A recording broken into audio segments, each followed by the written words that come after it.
Before you are leaders of civil society coalitions in our country, and we are going to issue a statement on the State of the Nation report by ourselves, the national civil society leaders, and we have organized ourselves. So we have readers who are going to do that, and then later on we'll have questions and answers. So at this juncture, allow me to welcome our first reader, the Executive Director of the Kenya Human Rights Commission, Davis Malombe, who will introduce himself, and the other readers will also introduce themselves individually as we proceed. We'll take the short then we'll give a session of question and answer. So, karibu sana Malombe. Thank you. Good afternoon, members of the media. My name is Davis Malombe, Executive Director, Kenya Human Rights Commission. First, I wish to take this chance to welcome you to this press conference, which is going to be about the State of Nation report by Kenya's National Civil Society, which we are issuing today on November 20th, 2024. And we proceed from there. As President William Ruto prepares to present his State of Union address to the joint sitting of Parliament on Thursday, tomorrow, we wish to issue this People's State of Nation report to help Kenyans understand the President's report, which we believe shall largely be a public relations affair to tick boxes as required by Article 132 of the Constitution. We are saying this because normally the President issues this State of Nation report without following the set provisions of the Constitution in terms of content and in terms of timelines. So Article 132, 1C of the Constitution requires the President once every year to issue a report in an address to the nation on the matters, on the measures taken and the progress achieved in the realization of the national values referred to in Article 10 of the Constitution, publish the same in a gazette with the details of the measures taken and the progress achieved. And number 3, submit a report for debate to the National Assembly on the progress made in fulfilling the international obligations of the Republic.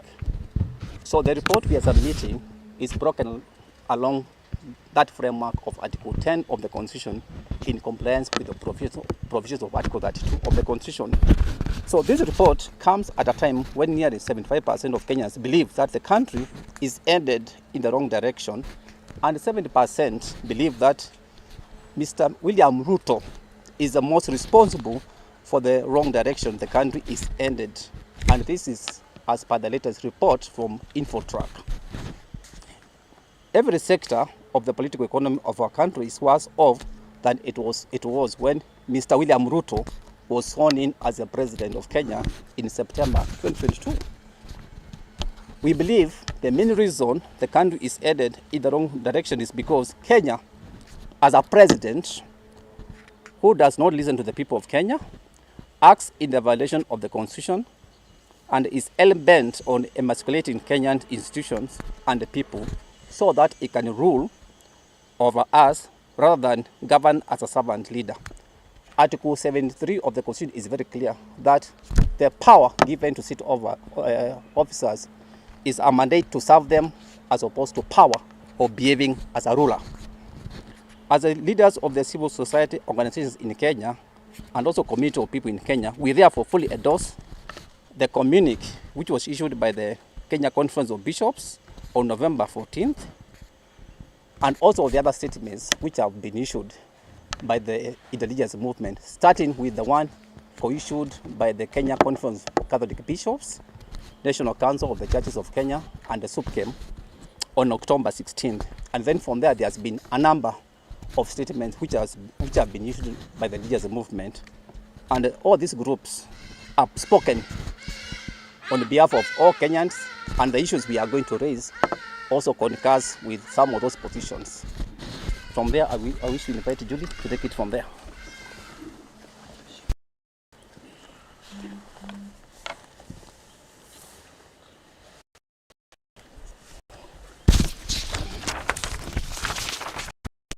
Good afternoon. My name is Julie Wayua Matheka.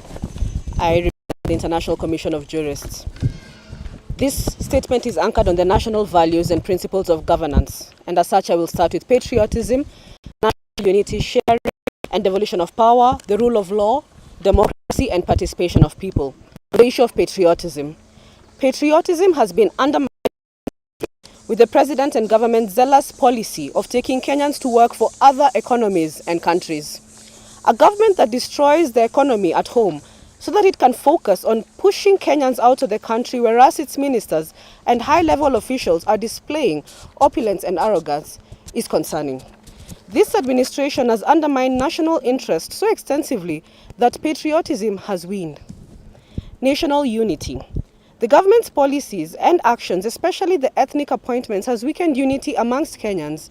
The Generation Z united the country against corrupt public and state officials, especially in parliament and executive, who brazenly live large as Kenyans suffer in poverty and want.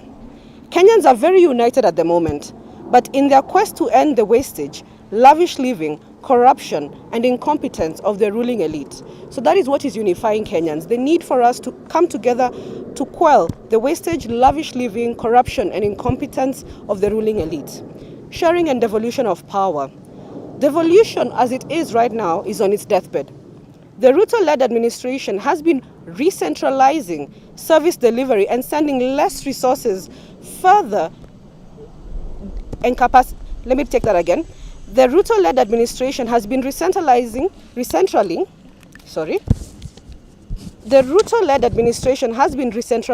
service delivery and sending less resources and further delaying the little that is going to the devolved governments.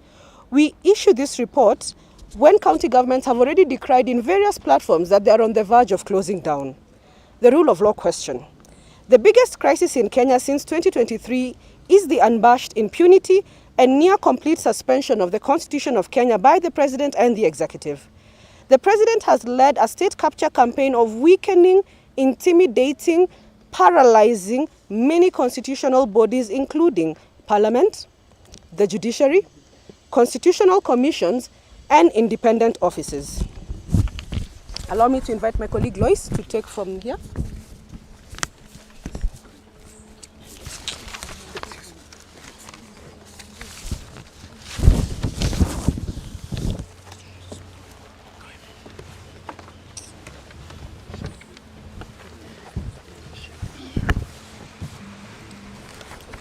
Already here from number 5.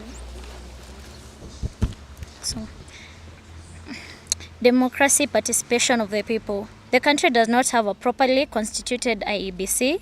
This is a deliberate scheme by the state to ensure that the people of Kenya do not recall elected representatives and the whole of this administration for the unacceptable incompetence and violations. The Supreme Court of Kenya has recently declared that public participation is merely procedural and not a requirement in governance process in Kenya.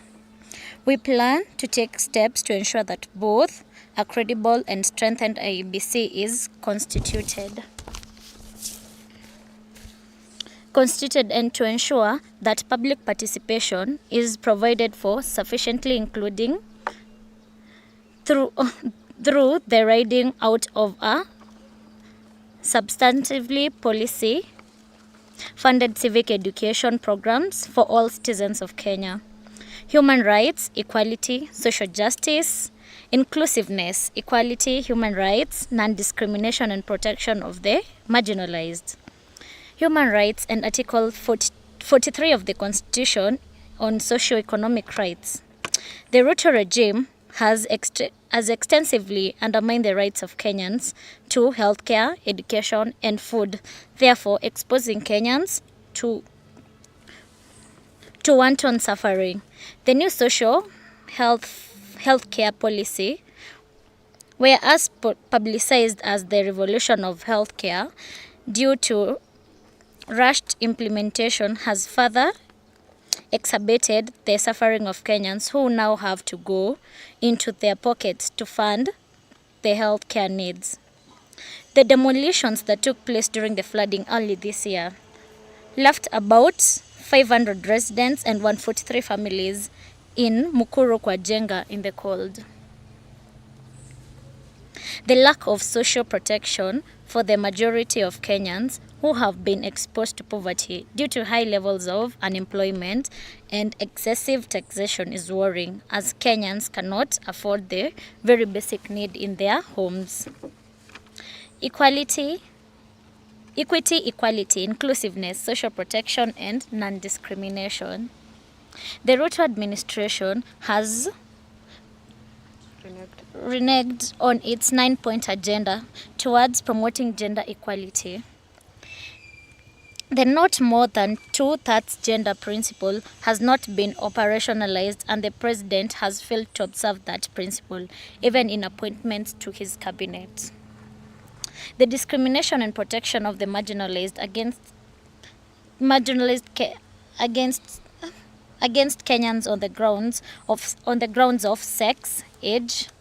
Young people continue to suffer the tragedy of unemployment and poverty. Disability, religion, and ethnicity is rampant in Kenya.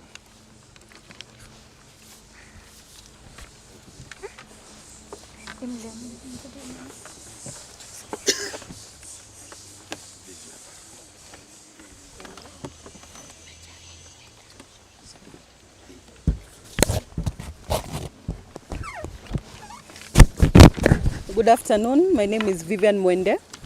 I'm the head of programs at Independent Medical Legal Unit, IMLU. So we'll move to the aspects of extrajudicial killings and abductions. So since the president was sworn in, the wave of extrajudicial killings, abductions, torture, disappearances, arbitrary arrests, the criminalizations of the rights and freedoms to assembly, expression, media, association, demonstration, and petitioning of government authorities have all escalated uncontrollably. In one sentence, this administration has turned Kenya into a police state. Ironically, it is this very president who promised that none of these egregious acts of human rights violations were going to take place under his administration. What we witnessed during the pro-good governance demonstrations against the Finance Bill 2024 in June and July was at a scale like we never witnessed, even at the height of the Moi dark eras. We believe, therefore, that the Ruto's regime ought to be investigated for the country to establish what exactly happened during the 2023 Azimio-led demonstrations and the 2024 Gen Z-led #RejectFinanceBill demonstrations.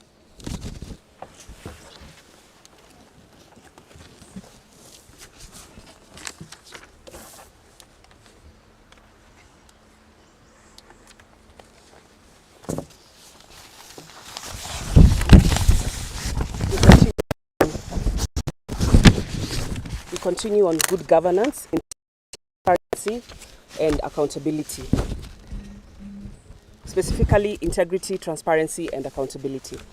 Now, the dropping of cases brought against corrupt public officials in the Ruto regime stinks to the high heavens.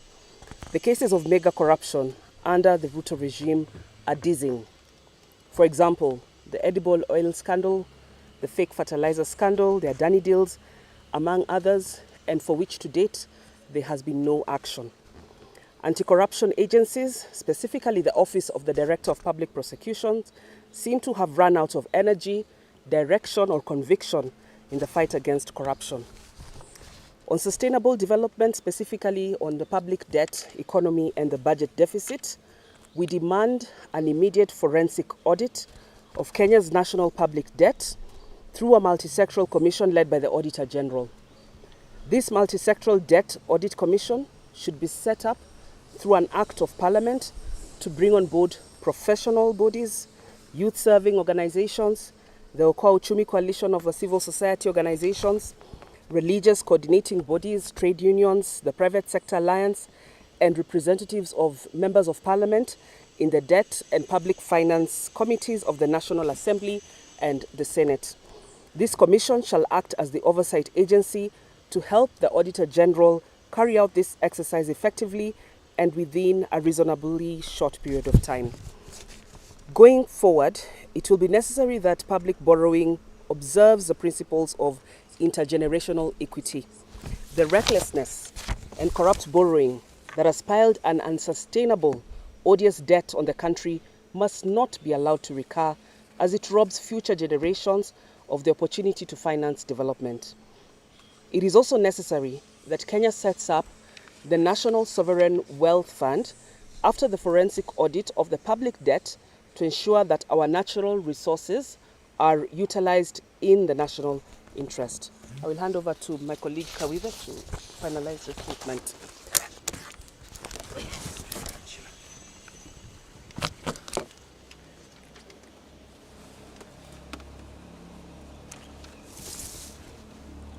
My name is Kawive. I work with the Inuka ni Kenya Coalition. The Kenya, we know the country Kenya is a signatory to a number of treaties which touch on the aforementioned issues raised in this statement. However, against our constitution in Article 2 and Article 10 on public participation and good governance principles, the President flew to the US and entered into several agreements, including military pacts, allowing the setting up of massive military base in Lamu. The President also allowed Kenya to be made a non-NATO ally of the US.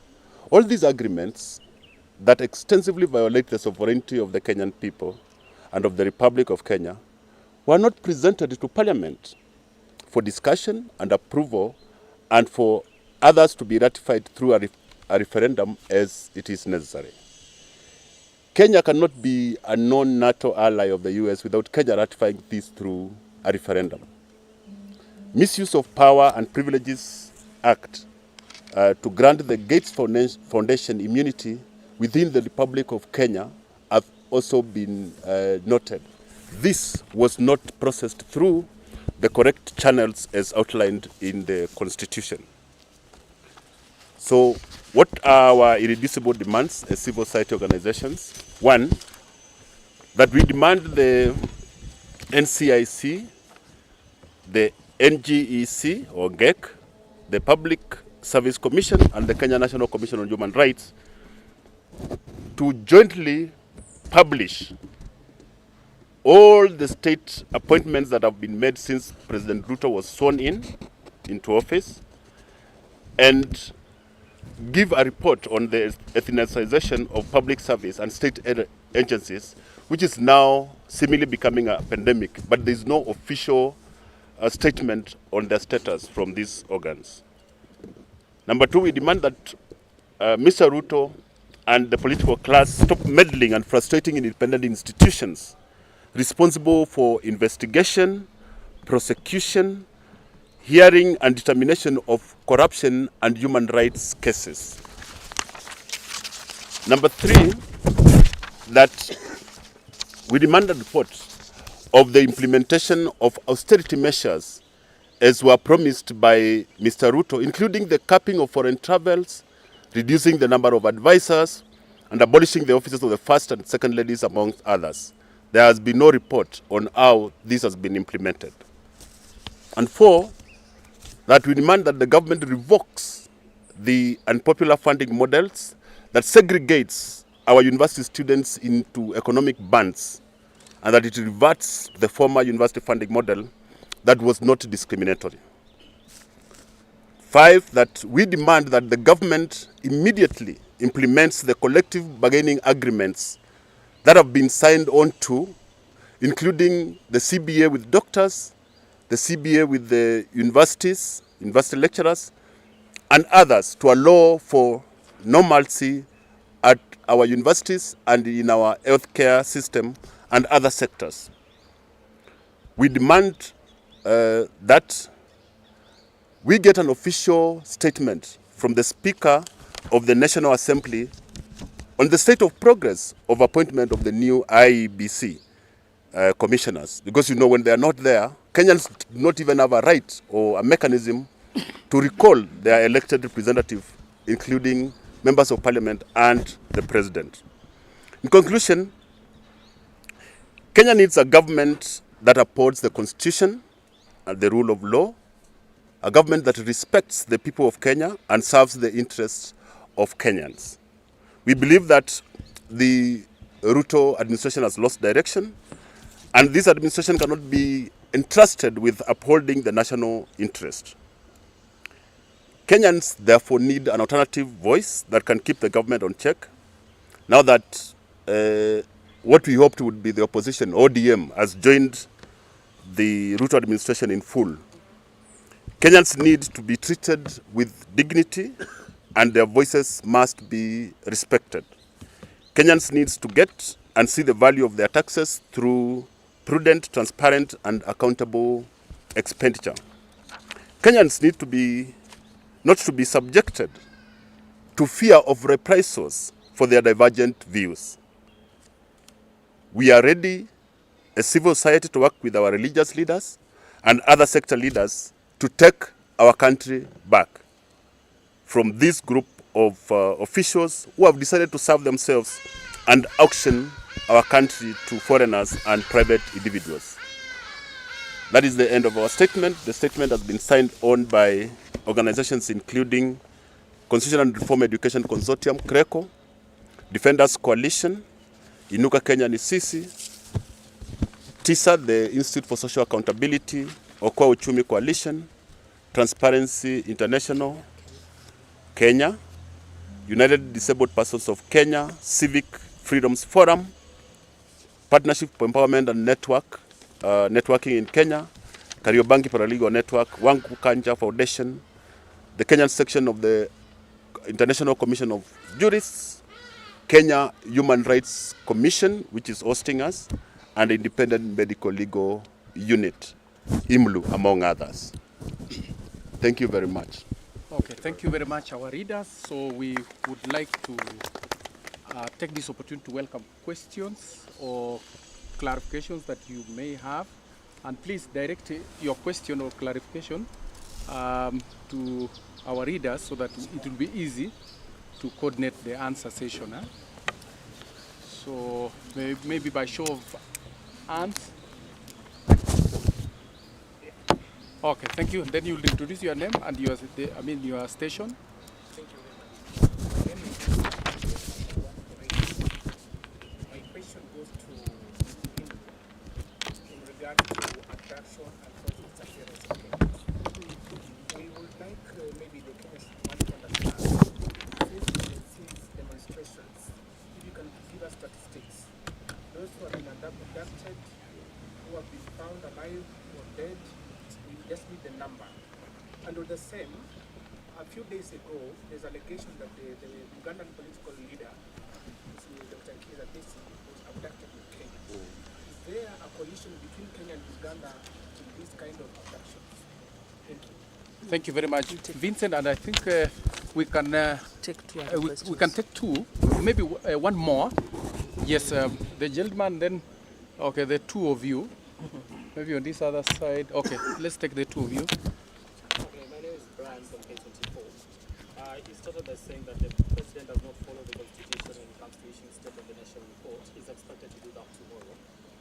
In terms of content, because that is one of the issues that you based on, what will be the most important thing for the president to focus on the state of the nation report? Okay, thank you very much, Brian. Kawive, you'll be ready to take on that. It's still about the turning of Nairobi to become a playground for foreign intelligence agencies. We not just Kizza Besigye, but we also saw the involvement of the Turkish asylum seekers from Nairobi. How concerned are you that Nairobi is turning to be this capital for dictators to come and destroy the one? Okay, thank you very much. Your name? And Gordon. from the staff. Oh, okay, thank you very much, Gordon. So maybe you can allow Kawive first, then yeah, and then our colleague from Iblu. Okay. The President, Brian, thank you for your question. The President is obligated under the Constitution, Article 132 rather, Article 132.1 to make a State of the Nation report with respect to two things. One is the provisions under Article 10, and Article 10 talks about the values and principles of the Constitution. And it specifically says that anybody who is reading, interpreting, or implementing the Constitution must adhere to those principles and values that are outlined in Article 10. Okay? So that is what the President is supposed to present on. And in our statement, we have gone through each of the provisions of the Article 10 and given a comment on each of the things that we expect or Kenyans will expect the President to talk about. Because this is not supposed to be a feel-good statement from the President. It should be what actually is obtaining in the country with respect to inclusion, human rights, equity, devolution, every aspect of it that needs to be covered. Because when the President is giving that State of the Nation report, he has a tendency of turning it to a baraza, like you're talking to people in a baraza. But this is a technical report of the State of the Nation, and it's clearly outlined in Article 132.1 and Article 10, and the provisions of how it should be gazetted and how it is submitted for debate by the National Assembly on each aspect as outlined in Article 10. Thank you very much. I call now my sister from Imlu to respond.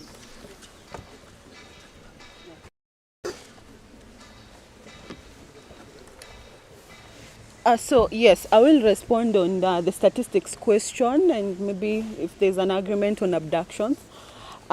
Just to point out that we are happy to see what Kenya National Commission of Human and People's Rights statistics that they have released in their recent statement, I think released this morning, which now I think for the first time tallies to what we've been able to get as the Police Reforms Working Group. We still have 26 persons who are still missing from the Gen Z protest, and we do record 74 abductions that have been going on, especially during the Gen Z protest till now. And I think that is exclusive of the Besigye's case. So that is 74 abductions with 26 persons missing. We still record a number of more than 1,000 injuries. Of course, that still remains. And we still are very worried about the rising of the femicide cases. I think that did not come out, but it's important because you're asking about the statistics to talk about also the femicide. We've had 97 cases of femicide in the last 3 months, which is also quite shocking. Not forgetting the Kware killings of 10 bodies that were extracted as well. And as an institution, we were able to conduct 48 postmortems of 61 extrajudicial executions which were conducted. So let me say that the Kenya National Commission reported 60, but we have documented 61 having conducted postmortems of these particular cases, which is 48. We are still reaching out to the other members of the family to find out, to locate the bodies so that we can also do the postmortems. I think that breaks it down easy. Thank you. Also, let me just mention there is no agreement on abductions. Just to point out that Kenya does not have any legal framework on extrajudicial, on enforced disappearance, and it has refused to sign a protocol on enforced disappearance. And this is a call that we've been asking Kenya to have. Unfortunately, if you are enforced disappeared in Kenya, or rather abducted, what we call it, you will not be charged because there is no legal reform on that. So this is something that Kenya should be able to uptake it. Thank you. So I think we invite the Kenya Human Rights Commission to comment on the latest abduction. Yeah. So, Karibu Davis.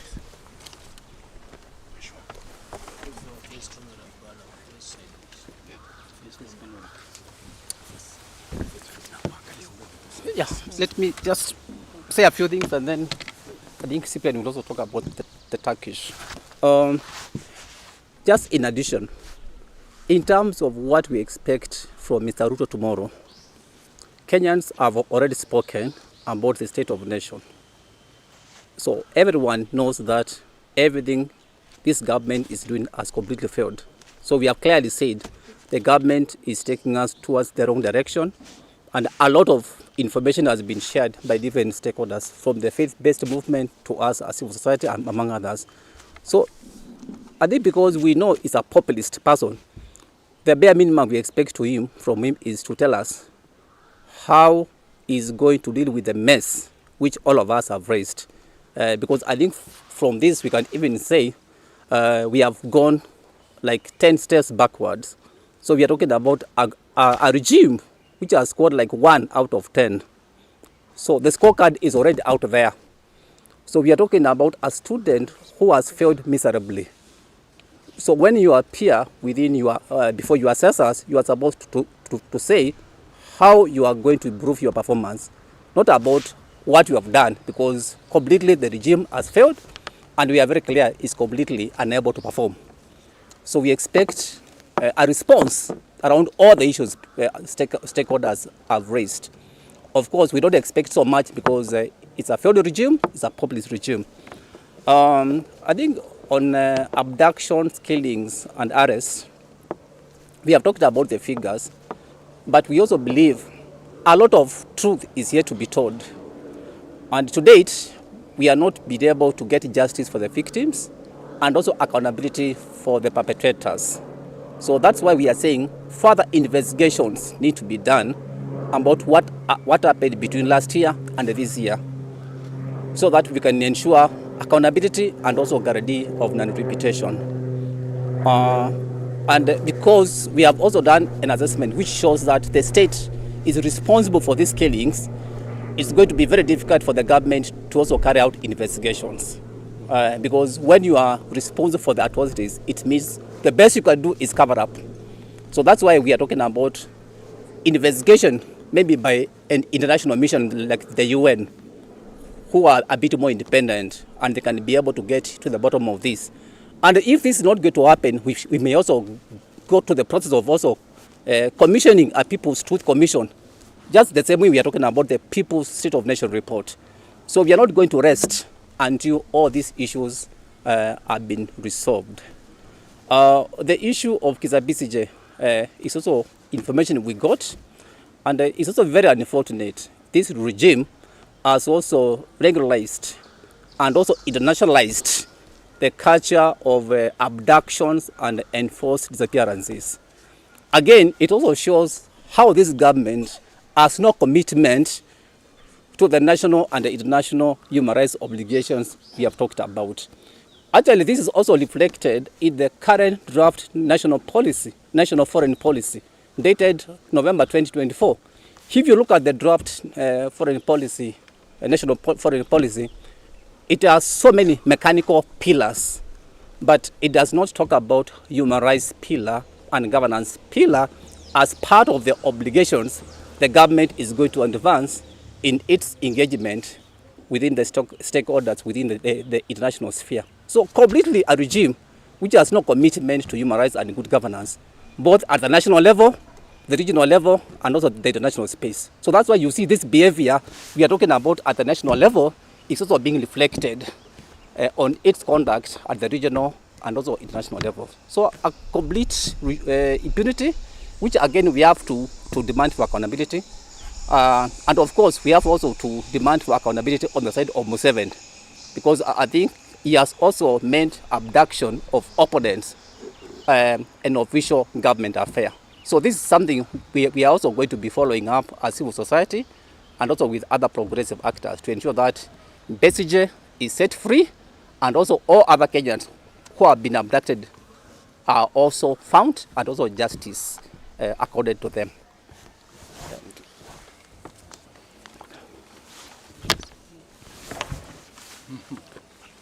So if there is, okay, is it burning? Not really burning, but I just want to hear the view of the civil society in regard to recently you heard what the church said about the state, and the state reacted very firmly to put the church leaders or the political religious leaders like they don't have facts about the government. Maybe what is your view of the bishop state? Okay, that's for a general comment. Huh? Yeah, I think in our statement we have begun by endorsing the positions which have been taken by the faith-based movement and also provided further insights into those issues. which means all of us have been able to validate the state of nation. So it's also a pity that the regime is unable to address those issues, and now it's getting into this mode of blaming different stakeholders and also getting into cover-up. So I think we are getting into a space where this is not going to be allowed to continue. So the earlier they address these issues, the better. Because I think all the actors, including the media, has been talking about the same issues. Yeah. So ladies and gentlemen, we So- would like to... Can we finish Yeah, we'd with like to end there the in the interest of time. second stanza of the national anthem? Yeah. It, Gerald will avail the soft copy of the statement because he has all your contacts. I think we will be unfair to you if we leave you out. Yes. You can see him on the side. Oh, in Kikamba. Very popular. well, so Yeah. So let's finish. Let's finish. Let's finish with the second stanza of our national anthem. Yes. It calls us to action when we face this kind of situations. Wait, second stanza. Peke yake. English or Kiswahili? Kiswahili is more powerful. Amkeni ndugu zetu, tufanye sote bidii, nasi tujitoe kwa nguvu, nchi yetu ya Kenya tunayoipenda, tuwe tayari kuilinda, tuwe tayari kuilinda. Hello you. Hello you. Very well done. Kuna vota na kutaka kule. Unende ukaongee kwa Kigamba umalize na ukaongea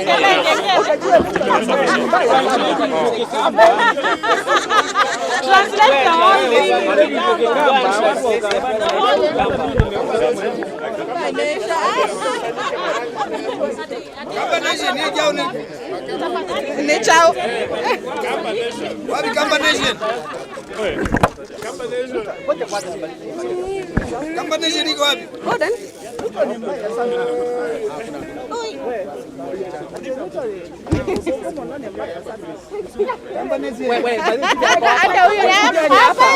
wewe